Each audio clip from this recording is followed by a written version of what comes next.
नीलाञ्जनसमाभासं रविपुत्रं नियमाग्रजं छायामार्तण्डसम्भुतं तं नमामि शनैश्चरम् नीलाञ्जनसमाभासं रविपुत्रं नियमाग्रजं छायामार्तण्डसम्भुतं तं नमामि शनैश्चरम्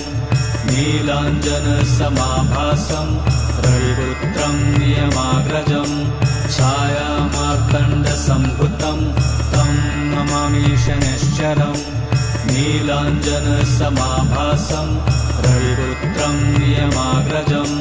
छायामार्तण्डसम्भुतं तं नमामि शनैश्चरम् नीलाञ्जनसमाभासं रविपुत्रं नियमाग्रजं छायामार्तण्डसम्भुतं तं नमामि शनैश्चरम्